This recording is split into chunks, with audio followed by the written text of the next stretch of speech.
14절에서 20절 말씀 같이 읽습니다. 그들이 무리에게 이르되 한 사람이 예수께 와서 꿇어 엎드려 이르되 주여 내 아들을 불쌍히 여기소서. 그가 간질로 심히 고생하여 자주 불에도 넘어지며 물에도 넘어지는지라. 내가 주의 제자들에게 데리고 왔으나 능히 고치지 못하리이다. 예수께서 대답하여 이르시되 믿음이 없고 패역한 세대여, 내가 얼마나 너희와 함께 있으며 얼마나 너희에게 참으리요. 그를 이리로 데려오라 하시니라. 이 예수께서 꾸짖으시니 귀신이 나가고 아이가 그때부터 나으니라. 이때 제자들이 조용히 예수께 나와 이르되 우리는 어찌하여 쫓아내지 못하였나이까. 이르시되 너희 믿음이 작은 까닭이니라. 진실 너희에게 이르노니 만일 너희에게 믿음이 겨자씨 하나만큼만 있어도 이 산을 명하여 여기서 저기로 옮기지라 하면 옮기질 것이요 또에 너희가 못할 것이 없으리라. 아멘. 예수님은 3명의 제자들을 데리고 높은 산 위로 올라가셨습니다. 높은 산 위에서 제자들은 생각하지도 상상하지도 못한 영적이고 또 실제적인 체험을 하게 됩니다. 그것은 바로 모세와 엘리야와 예수님이 함께 대화를 나누는 모습을 보게 됩니다.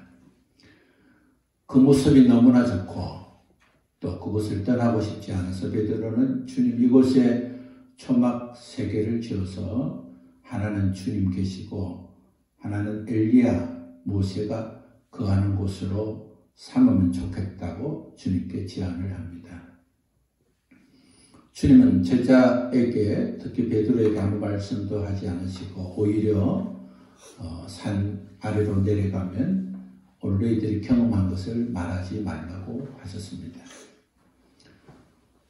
예수님이 죽으시고 부활하신 다음에야 제자들의 정언이 온전해지고 또 그 정언을 들은 사람들이 믿음이 더 온전해지기 때문에 우리 주님은 그들이 보았던 영적 체험 또 실제적 체험을 아무에게도 말하지 말라고 말씀했습니다.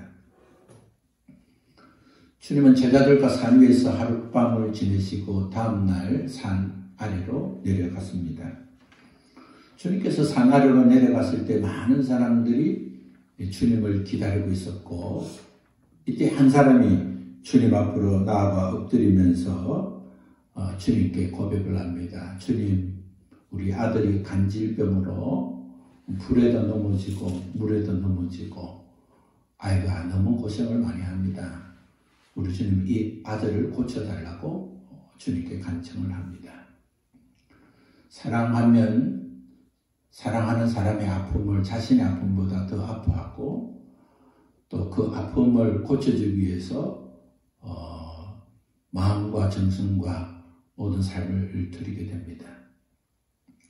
사랑하면 외면하지 않죠.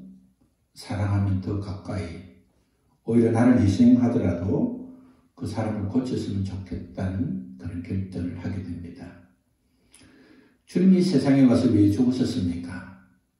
그것은 우리를 주님만큼 사랑하시기 때문에 그렇습니다. 주님은 우리를 사랑하셔서 우리가 지옥 가는 거 원치 않으시고 우리가 불행하는 거 원치 않으시고 우리가 아파하고 힘들어하는 걸 원치 않으셨기 때문에 주님은 우리의 죄가 마치 자신의 죄인 것처럼 담당하시고 우리에게 자유를 주시고 평강 주시고 은혜 베풀어 주시려고 지옥 갈 인생 천국 가게 하고 또 하나님 주신 상급과 능력과 또 축복을 누리게 하시려고 주님이 이 땅에 오셨습니다. 아들을 제자들에게 데리고 오면 주님이 계시지 않더라도 제자들이 자신의 아들을 고쳐주실 걸로 그 사람은 믿었습니다. 이미 제자들은 예수님께 권능을 받아서 마을로 다니면서 귀신을 쫓아내고 병을 고치고 하여튼 사역을 감당했기 때문에 제자들에 대한 기대는 그만큼 높을 수밖에 없었을 것입니다. 아들의 간질병으로 고생하는 아들을 고치기 위해서 이 아버지는 이곳에 오게 되었고, 왔더니 주님은 계시지 않았지만 제자들이 고쳐주실 거라고 믿었지만 그들은 고침받지 못했습니다. 그래서 주님, 제자들에게 고침받기를 원했지만 제자들이 이들을 아들을 고치지 못했다고 그렇게 탄식했습니다. 그래서 어쩔 수 없이 주님 오시기만 좀 기다리고 있다가 주님 오셨기 때문에 이렇게 간청을 한다는 배경적인 사항을 말씀드리고 있는 것입니다. 지금이나 옛날이나 누구든지 병들면 고생스럽고 고통스럽습니다. 병들면 자신만 어렵고 아프고 힘든 것이 아니라 사랑하는 사람으로부터, 또 사람들이 사랑하는 사람이라면 그거보다 오히려 더 아픈 마음을 가지고 힘들어할 수밖에 없는 것입니다. 의학이 발달해서 이제 앞으로는 병들지 않겠다 이렇게 생각하는 사람은 많지 않습니다. 요즘에는 양말을 신듯이 또 모자를 쓰듯이 마스크가 필수품이 되었습니다. 여인들이 다니면서 핸드백을 들고 다니듯이 요즘은 외출할 때 마스크를 쓰지 않는 사람이 없습니다. 현대의학이 발달하지 않아서 그렇습니까? 현대의학이 문제가 있어서 그렇습니까? 그렇지 않습니다. 의학이 발달하면 수많은 병을 고치고 의료기술이 뛰어나면 과거에 고치지 못하는 병들도 쉽게 고치지만, 그러나 시대와 환경이 바뀌면 그 시대와 환경에 맞는 생각하지도 못하고 상상할 수 없었던 병들이 생기고 어려움을 겪게 되는 것입니다. 인생은 언제나 병마와 아픔이 기다리고 있고 우리를 위협하고 있다는 사실을 잊지 말아야 합니다. 병에 걸리지 않으려고 백신을 만들고 백신을 맞아서 병을 예방하려 하지만 백신으로 효과를 본 사람도 있지만 오히려 백신 맞아서 더 난감한 결과를 초래한 사람들도 있습니다. 사람이 기술이 뛰어나고 의료가 발달하고 의료기술이 뛰어난다고 하더라도 우리는 연약하고 또 병에 노출되어 있고 하나님 도와주지 않으면 무너질 수밖에 없는 연약한 존재인 것을 알아야 합니다. 사람이 병드는 이유가 많지만 우리가 모두가 동의하는 것은 마음이 병들면 몸도 병든다는 겁니다. 대부분 병의 원인들 중에 가장 크게 차지하는 것은 마음의 병이 되는 겁니다. 좀 바보스럽고 어리석어 보이는 사람은 위생적이지 않는 음식을 먹고 위생적이지 않은 것을 잠을 자고 그렇게 다니도 건강합니다.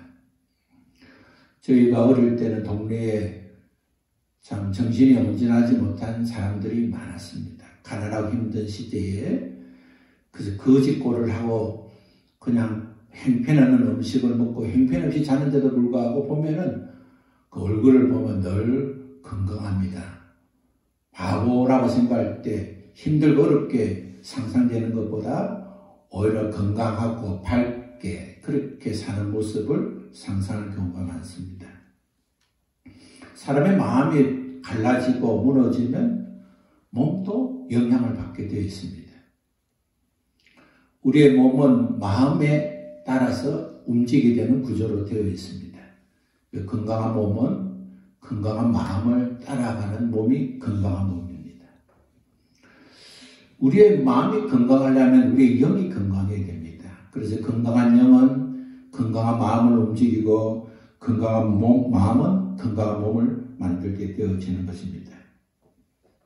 어떤 시대든 간에 그 시대 속에 안전을 누리지 못하고 평강을 누리지 못하고 삶이 피폐하게 되는 것은 악한 마귀가 세 가지 방식으로 유혹할 때 일어나는 현상입니다.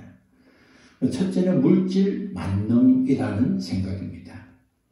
두 번째는 권력만 있으면 된다는 권력지상주의를 가리키는 겁니다. 세 번째는 육체적 쾌락입니다. 세상에 팔을 딛고 사는 사람들은 이 세 가지를 동일한 가치관으로 갖고 삽니다. 돈만 있으면 된다. 권력이 있으면 된다.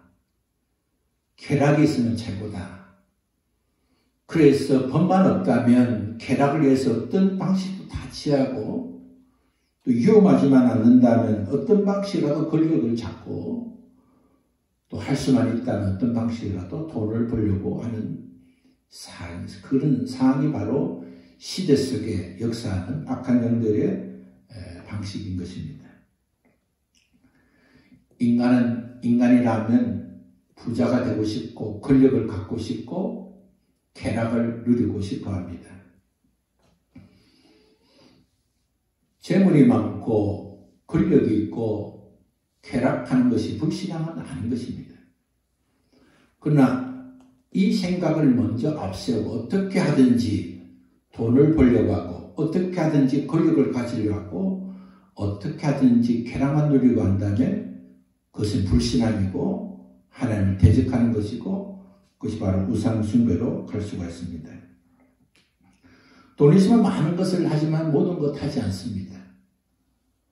돈이 너무 없을 때는 필요한 만큼 돈이 있어야 되지만 불화하고 다투는 이유는 돈이 없어서 다투기보다 돈이 많아서 다툴 때가 더 많습니다. 상갓집에 가서 공통된 것은 부모가 재산을 많이 물려주지 않는 가정에는 별 불화가 없습니다. 서로 도와가면서 살자고 그렇게 생각합니다. 이제는 엄마도 안 계시고 아빠도 없으니 우리가 서로 돕고 살자. 엄마 아빠가 원했던 것은 우리가 화목하게 형제들이 사는 거 아니겠는가 하면서 화해하고 좋은 관계가 됩니다. 그러나 부모가 명확하게 상속하지 않고 세상을 떠나게 되면 법적 다툼까지 생기게 되고 형제가 원수가 되는 경우가 많습니다. 하나님의 자녀는 하나님께서 부유하게 하는 은혜가 있습니다. 그러나 하나님의 자녀가 물질 만능주의에 빠지고 권력 만능주의에 빠지고 쾌락주의에 빠지면 실패하고 넘어지게 되는 것입니다. 오늘 아버지는 아들이 간질병에 걸렸고 그 간질병은 결국 귀신이 준 병이었고 그 병의 정상은 불에도 물에도 넘어지는 겁니다. 사람이 불에도 넘어지면 화상을 입고 물에 넘어지면 온몸이 젖어서 제대로 살지를 못하는 것이죠. 저는 간질 환자를 여러 번 보았고 또 몇 년 동안 간질 환자와 함께 예배를 드린 적도 있습니다. 간질 환자가 되면 오래병을 앓은 사람은 자신이 간질 증상이 일어날 것을 압니다. 그래서 그 시간이 되면 조심을 하고 또 주의를 하지만 잘 조절이 안 되면 그 예배를 드리다가도 넘어지고 그렇게 하는 경우가 많습니다. 참 곱게 보이고 참 멋있게 보이는 사람도 저번에 간질만 아니라면 인생을 참 행복하게 살았을 텐데 그것이 늘 힘이 들고 어렵게 사는 사람을 보면서 처걸한 마음이 든 적이 있었습니다. 풀에도 넘어지고 문에도 넘어지는 그 간격을 본 아버의 마음이 어떻겠습니까? 내가 살아있을 동안에는 도와줄 수 있지만 내가 죽으면 뒤에는 어떻게 살 것인가? 그것이 바로 부모의 마음이고 보호자의 마음 아니겠습니까? 아버지는 아들을 데리고 주님을 만나서 주님이 고쳐주시면 고침받을 수 있다는 믿음을 가지고 나왔지만 주님은 계시지 않았고 또 주님을 대신한 사역자들인 제자들은 그를 고치지 못했습니다. 주님께서는 그 환경 속에서 무너지고 있는 삶 가운데 오셔서 그 사람의 말을 듣고 이렇게 말씀을 하십니다. 믿음이 없고 패역한 세대여, 내가 얼마나 너희와 함께 있으며 얼마나 너희에게 참으리요. 그렇게 말씀하시면서 그 아이를 데려오라고 했습니다. 패역한 것은 무엇입니까? 패역한 것은 진리를 모르는 것이 바로 패역한 것입니다. 주님께서 그렇게 말씀하시고 주님이 알게 하시고 깨닫게 해주었지만 그들은 주님을 온전히 알지 못했습니다. 그들의 마음은 오염되고 그들의 생각은 변질되었습니다. 주님은 벽한 시대여 내가 얼마나 너와 함께 있으면 얼마나 너희를 참으려 하시면서 아이를 데려오게 했습니다. 아이가 주님 앞에 나왔을 때 주님은 꾸짖었습니다. 귀신에게 꾸짖었습니다. 그랬더니 그 아이가 나가고 아이가 깨끗함을 얻게 되었습니다. 주님께서 꾸짖었을 때, 주님께서 귀신에게 혼을 내실 때에 귀신이 혼나고 귀신이 아이에게 있다가 아이에게서 떠나가게 된 것입니다. 그 즉시 그 아이가 고생하고 힘들어하던 간질병이 고침받게 되었습니다. 오늘 우리를 누르고 있는 넘어지게 하는 것들이 많이 있습니다. 재물이 우리를 넘어지게 하고 건강이 우리를 넘어지게 하고 기대와 소망을 가졌던 것이 흔들릴 때 우리는 넘어지게 합니다. 내가 그거 믿고 살았는데, 그거 보고 살았는데 우리가 믿고 의지했던 것이 없어지고 흔들리면 우리의 삶도 넘어지게 되는 것입니다. 오늘 우리가 주님을 붙들지 않고 악한 영으로 우리의 삶이 재물 중심, 권력 중심, 쾌락 중심으로 살면 이것은 우리를 흔들게 하는 도구가 되고 물질이 없으면 불안하고 힘이 없으면 흔들리고 즐거움 없으면 넘어지게 되는 것입니다. 주님이 말씀하실 때 왜 마귀가 두려워하고 떨면서 떠나가게 됩니까? 주님께서 말씀하실 때 왜 귀신이 주님의 말씀을 듣고 그 아이에게 떠나게 됩니까? 그것은 주님은 권능자이시고 모든 만물의 주인이시고 또 주님은 마귀가 공격할 수 없는 깨끗하고 거룩한 분이시기 때문입니다. 악한 영이 왜 우리를 공격할 수 있습니까? 그것은 우리가 악한 영에게 먹이를 줄 수 있는 만큼 우리는 더럽기 때문에 그렇습니다. 악한 영들은 합법적으로 우리에게 찾아와서 자리 잡고 있습니다. 그래서 예수 믿으면 누구나 악한 영이 떠나라 한다고 마귀가 떠나는 것이 아닌 것입니다. 그 악한 영을 떠나라 있을 만큼 거룩한 자가 되어야 하는 것입니다. 깨끗한 자가 더러운 자에게 명할 수 있는 그런 자격을 갖기 때문인 것입니다. 그래서 하나님께서는 내가 거룩하니 너희가 거룩하라고 하신 말씀에 많은 의미 가운데 하나는 너희가 하나님의 자녀이기 때문에 자녀의 힘과 권세를 가지려면 너희는 거룩한 자가 되어야 된다는 의미를 담고 있는 것입니다. 그리스도인이라면 하나님의 말씀으로 무장하고 전신갑주를 입어야 합니다. 우리에게 찾아오는 악한 영들을 우리가 예수 이름으로 명할 때 그 악한 영들이 두려워하며 뜰 수 있도록 우리가 깨끗하기를 힘쓰고 깨끗한 자가 되어야 하는 것입니다. 함께 도둑질하고 함께 나쁜 짓 하면서 너 나쁘다고 정죄하면 너나 잘해라 하지 그 말을 듣고 고침받고 해결할 자가 어디 있습니까? 선배가 바르게 살면서 후배에게 잘해라 하면 겸손하게 듣지만 선배가 행편을 살면서 후배에게 잘해라 하면 겉으로는 네 알겠습니다 하지만 속으로는 니나 잘해라 이런 생각을 갖지 않겠습니까? 마귀에게 혼을 내고 떠나가라고 할 때 우리가 깨끗하게 주님 앞에 용서를 받고 깨끗함을 힘쓰고 거룩한 삶을 살면 악한 마귀는 깨끗함을 보고 두려워하고 들며 떠나게 되는 것입니다. 예수 믿는 믿음과 귀신을 쫓아내는 믿음은 다를 수가 있습니다. 그러나 예수 믿는 믿음과 귀신을 쫓는 믿음이 같을 수 있도록 우리는 더 믿음을 성장시켜야 하는 것입니다. 예수 믿고 하나님 자녀가 되고 우리는 하나님의 구원하심을 입어서 우리는 천국 백성이 되었습니다. 그렇다고 해서 우리는 귀신을 쫓아낼 수 있는 힘을 가졌고 천국에서 상급을 받는 믿음을 가진 것은 아닌 것입니다. 하나님이 허락해 주신 기본적인 구원을 받은 자면 우리가 더 믿음을 활성화하고 더 깨끗하기를 힘쓰고 더 거룩한 자가 되어서 귀신을 쫓아낼 수 있는 믿음, 병든 자를 치료할 수 있는 믿음으로 날마다 나아가야 하는 것입니다. 제자들은 고침받은 아이가 떠난 이후에 주님께 조용히 나아가서 질문을 하게 됩니다. 훈련받은 제자의 모험은 자신의 실패에 주저하지 않고 다시 일어서기를 간청하는 것입니다. 희망 있는 사람은 어디입니까? 낙심의 자리에 머물지 않고 일어서는 것입니다. 사람이 살면서 어떻게 다 성공만 하면서 살 수 있겠습니까? 인생을 돌아보면 원치 않은 일에 가담하기도 하고 원치 않은 일로 실패하기도 하고 실수하기도 하는 것입니다.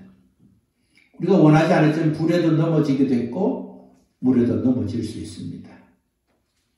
과거의 아픔을 거울 삼아서 일어나는 자가 되어야 하지 내 같은 것은 잘 될 리가 없다. 나도 그럴 줄 알았다. 그렇게 생각하는 것은 하는 짓이 마음이 아닌 것입니다. 제자들이 주님 앞에 책망을 들었습니다. 폐역한 시대라는 책망 속에 제자들을 책망했습니다.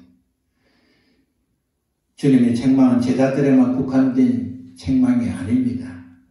오늘 시대를 살아가고 있는 무리들을 향해서 또 그 세대를 살고 있는 많은 자들에게 주님이 오셨지만 주님을 영접하지 않았고 주님이 인도하고 도와주시고 역사하지만 주님의 도우심 인도하심을 따르지 않는 그 시대를 향하여 말씀하셨지만 그 시대 속에 제자들의 꾸중함이 포함되어 있었던 겁니다. 제자들은 선생님께 인정받지 못했기 때문에 나는 희망도 없다. 내가 제자가 되었지만 나는 아무 쓸모없구나. 주님이 책망하셨기 때문에 나는 이제는 갈 길이 멀다. 그렇게 생각하지 않았습니다. 그들은 조용히 예수님께 나와서 우리는 어찌하여 쫓아내지 못하였습니까? 하고 물었습니다. 기도는 질문입니다. 기도는 주님께 대답을 듣는 것입니다. 오늘 우리의 기도가 주님의 대답을 듣지 않고 우리가 항소문을 읽듯이 주님 듣기만 들으시고 응답으로 현실적으로 축복만 해달라고 하는 기도가 되어서는 안 되는 것입니다. 불에도 넘어지고 물에도 넘어지는 그 아이를 고치지 못했지만 과거에는 고치고 과거에는 역사가 일어났음에도 불구하고 왜 역사가 일어나지 않는 것에 대한 탓을 하지 않고 주님께 나와서 조용히 묻게 되는 것입니다. 주님은 그들의 질문을 들으시고 너희 믿음이 작은 까닭이라고 말씀해 주었습니다. 오늘 동일한 사건을 기록한 마가복음에서는 기도하지 않았기 때문이라고 말씀하고 있습니다. 마가복음 9장 20절의 말씀을 보면 제자들이 고치지 못하는 원인을 주님이 말씀하시면서 기도 외에 다른 것으로 이른 이유가 없다고 말씀했습니다. 너희들이 기도하지 않아서 그렇다는 말씀입니다. 예수님이 3명의 제자들을 데리고 산에 올라가신 목적은 무엇입니까? 마가복음은 기도하기 위해서 올라갔다고 기록하고 있습니다. 예수님은 3명의 제자들을 데리고 특별한 체험을 하기 위해서 기도하기 위해서 산에 위로 올라가셨고 기도하는 가운데 모세를 만나고 엘리야를 만났고 그렇게 올라가서 내려왔지만 그들은 그곳에서 기도하지 않았기 때문에 그들은 하나님 주신 축복의 기회를 놓쳤다고 주님이 말씀하신 것입니다. 산 위에 올라가는 이유가 어디에 있습니까? 그것은 산 아래에서도 산 위에처럼 하나님의 주신 축복과 은혜를 증거하고 나타내기 위함이 되어야 하는 것입니다. 교회에서 예배를 드릴 때는 예배자지만 집으로 돌아갈 때는 악행자가 되어서는 안 되는 것입니다. 말씀을 들을 때는 말씀대로 살기를 다짐하고 말씀을 잊어버리고 말씀과 상관없이 살면 주님이 주시는 기회를 놓치게 되고 불에도 넘어지고 물에도 넘어질 뿐만 아니라 그들을 고칠 수도 없게 되는 것입니다. 몸과 마음이 하나가 되지 않으면 넘어집니다. 그런 경우가 많죠. 계단을 오르다가도 제정신을 갖고 있지 않으면 넘어질 때가 있습니다. 그래서 정신 차리라 그렇게 하잖아요. 우리가 훈련하고 연습하고 시합하고 중요한 일을 할 때 세칸을 보는 코치가 때로는 선수의 뺨을 때리라고 막 어깨를 힘겨 때리면서 왜 저렇게 하나 하지만 아이가 정신을 못 차리니까 정신을 차리게 해서 마음과 몸이 하나가 돼서 집중하라고 그렇게 하지요. 집중하지 않다 보면은 다치기도 하고 넘어지기도 하게 되기 때문에 그렇습니다. 몸이 마음과 하나가 될 때 넘어지지 않습니다. 영이 마음과 하나가 될 때 넘어지지 않습니다. 우리가 예배하고 기도하고 하나님께 나아가는 이유가 어디 있습니까? 우리의 몸과 마음이 하나가 되기 때문에 그렇습니다. 성찬 예식을 왜 합니까? 떡과잔이 몸에 들어가는 순간 몸이 됩니다. 우리 주님의 흘렸었던 그 피와 우리가 내어주신 우리 주님의 생명이 우리가 예수 믿고 영접할 때 우리 안에 성전이 되고 우리가 주님과 하나가 된 것입니다. 그것을 우리가 성찬을 통해서 고백하고 누리게 되는 겁니다. 주님 저 안에 계시고 주님 안에 제가 있습니다. 이러한 마음을 가진 자가 믿음으로 사는 자고 이러한 마음으로 나아가는 자가 믿음으로 나아가고 이러한 마음으로 고백하고 선포하는 자가 하나님의 권세와 권능을 누리게 되는 것입니다. 주님인 제자들에게 만일 너에게 믿음이 겨자씨 하나만만 있어도 이 산을 명하여 여기서 저기로 옮겨질 것이요 너희가 못할 것이 없으리라고 했습니다.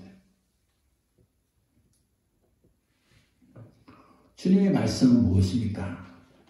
사람의 힘으로 할 수 없어도 하나님 힘으로 할 수 없는 것 없다는 말씀입니다. 사람이 말을 한다고 산이 옮겨집니까? 사람이 생각하고 말한다고 못할 일이 없게 되는 것입니까? 사람은 할 수 없지만 하나님은 할 수 있다는 믿음을 가지면 사람이 생각하지도 못한 일을 경험하게 될 것이라고 말씀해 주신 것입니다. 팔레스타인은 겨자들이 많이 있습니다. 겨자씨가 모든 씨앗 중에서 가장 작은 씨앗이라고 알려져 있습니다. 주님은 믿음이 겨자씨처럼 작은 믿음이라 하더라도 그 겨자씨에게 생명이 있기 때문에 심어주면 나는 것처럼 너에게 정말 생명 있는 믿음만 있다면 하나님께서 함께 하시는 은혜를 누려서 상상한 일이 실제가 되게 된다고 주님이 말씀해 주신 것입니다. 하나님을 의지하는 믿음은 생명의 믿음이 되어야 합니다.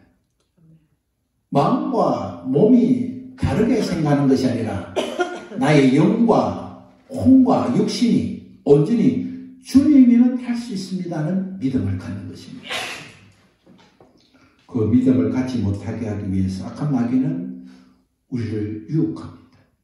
우리를 넘어뜨리게 합니다. 불에도 넘어지게 하고 물에도 넘어지게 하는 것입니다. 하나님을 의지하는 생명의 믿음은 아무리 작은 것이라 하더라도 그것을 붙들고 하나님께 나아가면 주님은 반드시 그것을 통해서 놀라운 역사를 행하게 되는 것입니다. 주님이 우리에게 거룩하게 하셨던 또 거룩하라고 하셨던 그 말씀과 보혈의 능력을 붙들고 우리는 조상으로부터 내려온 죄와 내가 불러들인 죄로 인하여 우리의 축복의 통로를 가로막고 있고 하나님을 제대로 볼 수 있는 어두운 이 환경들을 날마다 제거하고 청소해 나가야 하는 것입니다. 그렇게 되면 우리는 주님의 은혜와 능력을 날마다 체험하게 될 것입니다. 넘어지지 않은 신앙일 뿐만 아니라 넘어지는 자도 세워줄 수 있는 믿음의 사람이 될 것입니다. 주님을 믿고 우리가 나아간다 한다면 과거에는 이만한 문제로 넘어졌다 하더라도 이제는 그보다 더 큰 문제를 만나더라도 넘어지지 않고 오히려 주님은 나를 통해서 영광을 받으시고 나는 넘어지는 인생이 아니라 세워지는 인생이 되고 넘어지는 사람을 세워주는 사람으로 살 것이라고 고백하게 될 것입니다. 제자들은 주님과 함께 있지 않았지만 그들이 회개하고 기도하는 자리에 있었다면 이미 주님이 자신 안에 있기 때문에 주님과 하나가 된 것입니다. 주님은 언제까지 내가 너희와 함께 있을 것인가? 라고 책망 말씀은 오늘 우리가 마음 따로 행동 따로 아니라 언제나 주님을 내 안에 모시고 주님이 내 안에 계시기 때문에 내가 예수 이름으로 고백하고 예수님 이름으로 믿음으로 선포하면 우리 주님이 나를 통해서 역사하시는 것을 경험하게 될 것입니다. 주님은 우리 안에 계십니다.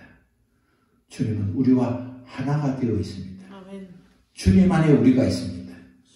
오늘 그 생명 붙들고 그 믿음으로 날마다 회개하고 승리해서 넘어지지 않고 오히려 넘어지는 사람을 세워주는 산 아래에서 축복받는 우리 모두 되시기를 예수님의 이름으로 축원합니다.